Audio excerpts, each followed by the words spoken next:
Hello mga kabibig, welcome back sa ating bagong YouTube channel. Ito na, kasalanan pala ni Corina Sanchez ayon kay Sara Diskaya kasi nagpalabas ng splice video si Corina Sanchez para madiin itong si Sara Diskaya.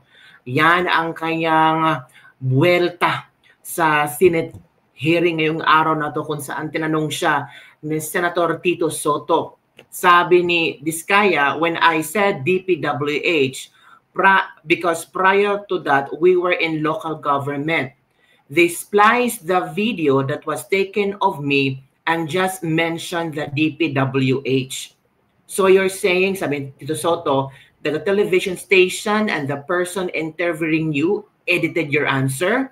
Sabi ni Diskaya, I think so, sir. So, ngayon, nagmamalinis si Diskaya at si Corina Sanchez at ang television station ang may kasalanan kung bakit mali-maling impormasyon ang nakuha ng tao. Nako kabibig, maniniwala ba kay Sara Diskaya na parang itinapon sa mukha ni Corina Sanchez na ikaw, Corina, ang may kasalanan. Ikaw ang nagpagawas ng fake news tungkol sa akin. You spliced the video. Ikaw ang dapat managot. Ikaw ang dapat nandito sa Senado. Look, bakit si Corina Sanchez, ikaw ang may gawa ng mga flood control projects anomalia, tapos si Corina Sanchez? Nako, ano ba talaga ang totoo?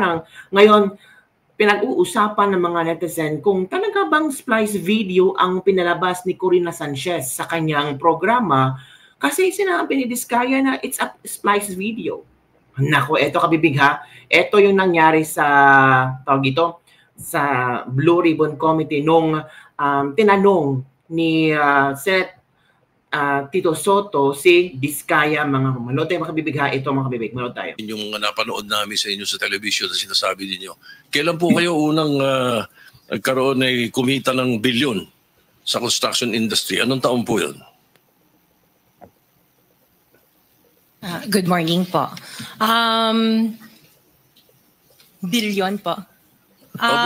Kwento narinig po namin sa television, sinasabi nyo sa interview nyo dahil tinanong kayo kung anong naging gateway para gumanda ang buhay nyo. Sabi nyo kayo hindi naman nakakaangat ng araw. At tapos sabi niyo ay noong DPWH na kami. Yun po yung sagot ninyo eh. So at tinanong kung magkano at sabi nyo bilyon. Kailan po itong unang bilyon na kumita kayo sa DPWH? Oh. For the knowledge of everyone, so St. Gerard, Alpha and Omega, we have been in the construction business for 23 years. So I would presume na in the 23 years, pwede naman siguro kami po kumita. Yung billion, when I said DPWH, because prior to that, we were in local government. So ang hirap makasingil sa local government.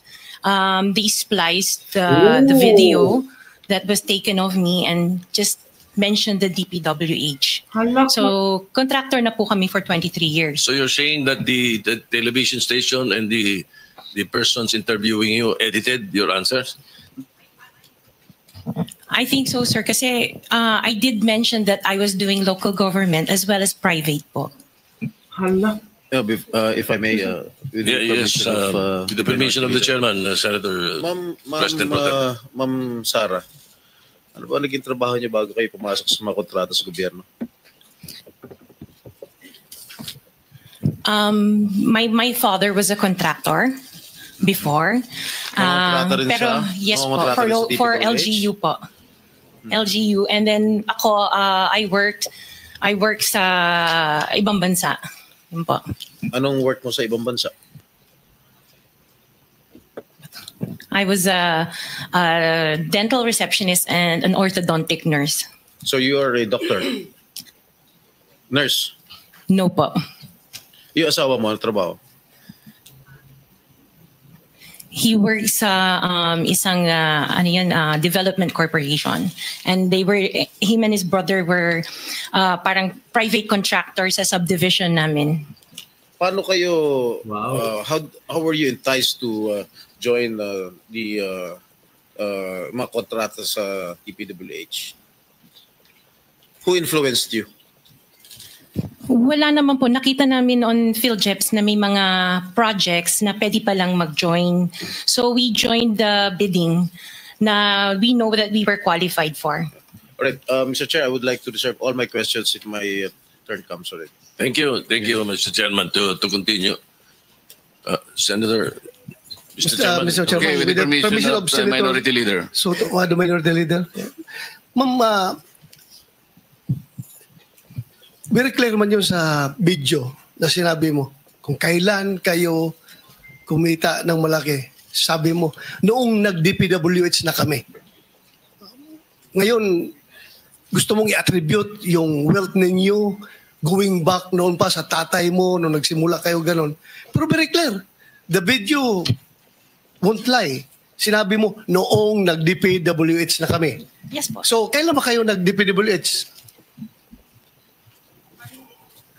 Parang sometime in 2012, nag-start kami with DPWH. 2012. Can you be definite with your answer? Parang 2012? Oh, please, because you're under oath, please Yes po. make sure of your answers. Sometime in 2012, we started. It means, sa panahon pa lang ni Pinoy, nandiyan na sila. Hindi sa panahon ni Duterte, sabi ng mga bashers, panahon Duterte, yan na, panahon pa pala ni Pinoy. With DPWH. We started with joining biddings. But prior to that, we were with local government. Yung mga flood control projects, kailan kayo nag-engage ng flood control projects sa DPWH? Siguro mga 2016 onwards. 2016 Please make onward. sure of your answer. Yes po, 2016 onwards po. 2016 onwards? Yes po. 2016 onwards. May follow-up. Yes, sir. Okay. Go ahead, sir. Go ahead. All right.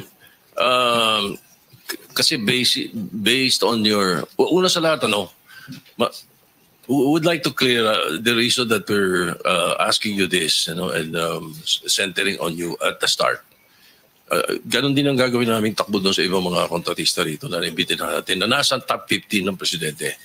Nasa top 15 ng presidente, may mga flood control projects, mayroong guni-guni, mayroong ghost, mayroong nagawa, may nagawang palpak, okay, may nagawang tama. Ngayon, tapos marinig namin yung kwento sa television na tungkol doon sa sinasabi nyo na napakarami ninyong kinita at ika nga sa DPWH to 2016 kayo nag-opisyo sa DPWH. Pero yung mga pinakitang mga sasakyan ninyo ay 2022, 2025, 2024. Tama. So, lately, yung matindi, hindi po ba, na mga income ninyo? Mga anong taon kaya sa tingin ninyo? What year would you say that you were able to engage or be able to get projects from the DPWH for flood control projects? What year? Yun nga po, nag-start kami makakuha ng pailan-ilan, pero 2016 po onwards po. Yes. 2016 onwards. In 2017, how much did you pay the BIR on your income tax? Sorry, I don't have the data on me right now kasi I have an accountant that handles that po. But I can get it for you. Yes, please. May we request that Yes, po. we find out how much your income taxes were paid from that time, 2016 to the present. Okay po. All right. Now, Mr. Chairman, in 2015, St. Gerard, which you own also, no, Mrs. Discaya, was suspended by the DPWH. In 2020, they were blacklisted by the DPWH.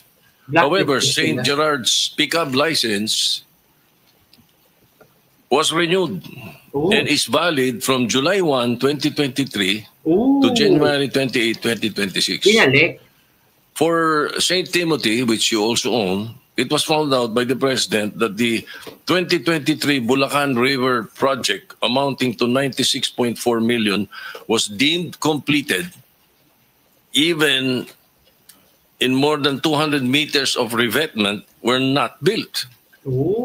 St. Timothy's pickup license was also renewed 2025 to 2027. So, Engineer Takay, what is the basis for the renewal despite the issues in their previous projects? Sir? Mr. Chair? Engineer Takay, can you not answer? You're the chairman. Bakit itong executive director ang pinasasagot nyo na pinasasagot? Yeah, the blacklist that was issued by the DPWH, Your Honor, has certain time limitations. So once a notice that the project has been completed, then the blacklist is lifted. Oh. And PCAB actually limit of responsibility is we can only institute disciplinary action upon a complaint or a verified violation. Ibig sabihin, pag walang nagko-complain, sige lang na sige. Mr. Chair. That is the limit of our responsibility, Your Honor. The IRR, section 4.2 states that disqualification under letter CA, involvement in any construction, malperformance of grave consequence. PCAB, under this section, hindi sila, are they not disqualified for renewal? The blacklist, Your Honor, is issued by the DPWH. If the blacklist is lifted by the implementing agency, then their licenses can be renewed.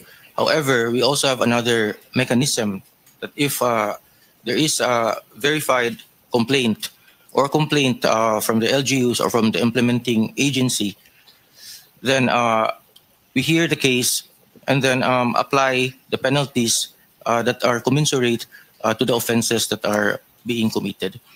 For example, Your Honor, the DOLE reports to us a lot of infractions that are committed by contractors, such as unlicensed contractors implementing construction work, unsafe practices resulting in the death of people in the workplace, and we act upon that immediately.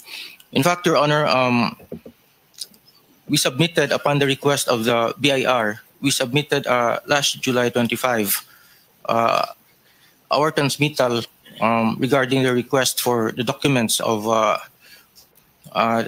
the construction group of Diskaya, because if and when the Bureau finds out that their papers are not actually compatible to the papers that are submitted at the PCAB, then we will suspend or revoke all of their licenses automatically. So mga kabibig, yun na nga ang sinabi ni Sara Diskaya. Pero balikan natin may mga video clip kasi na lumalabas nung interview ni Karen Davila kay Sara Diskaya. So ngayon mali si Karen Davila, splice video. So kasalanan ni Karen Davila ni Corina Sanchez. Pasensya na po, hindi po si Corina Sanchez po pala. Karen Davila, babe. Ito kasi yung interview niya. Wow. So dyan na kayo umasenso sa government contract? Yes, nag-start na. Nagbabayad naman ang gobyerno? Nagbabayad. Maganda yung, parang doon namin naramdaman na nag-iba yung buhay namin. Kasi hindi na ako kailangan pumatok sa pinto ng nanay ko, daddy ko na baka pwedeng makahingi ng konti para sa pang-diaper at gatas. Wow. So dyan na kayo umasenso sa government contract? Yes. Diba? If you remember this, tawag dito, yung interview niya. Pero ngayon sinasabi niya na splice video daw ang ginawa ni Corina Sanchez. Naku po, Corina, paano yan? Diba? Paano yan, Corina Sanchez? Ikaw pala ang may kasalanan. Splice video pala ang pinapalabas mo. Naku, Corina. Naku po, paano na yan? Diba? So si Corina pala ang may kasalanan sa lahat ng ito. Okay na, Sanchez, ha? Ako, ikaw na. Baka ma-interview ka sa Senado kasi gumawa ka ng splice video para gawing masama itong si Sara Diskaya. Hindi pala totoo. Naku, maniniwala ba kayo kay Sara Diskaya, mga kabibig? Comment down below and don't forget to like, subscribe, and share this video para sa mga latest trending news na ating pag-usap-usap. Pero hindi ako maniniwala kay Sara Diskaya. Talaga ba? Yung iba sabi, baka gusto lang ni Karen na maging trending yung video nila, yung interview nila. Pero grabe, hindi naman ganoon si Karen, mga kabibig. So ano ang inyong komento hinggil dito? Sino ang mas paniniwalaan nyo? Hindi si Karen, Corina Sanchez. Si Corina, sorry, pasensya po, wrong po. Si Corina Sanchez ang nagsisinungaling or si Sara Diskaya? Ano sa tingin niyo, Kabibig? Splice video daw. Splice video interview daw yun para pagmukhaing masama si Sara Diskaya. Nganon ba? Yun lang, Kabibig. Don't forget to like, subscribe, and share this video. Again, it's Corina Sanchez.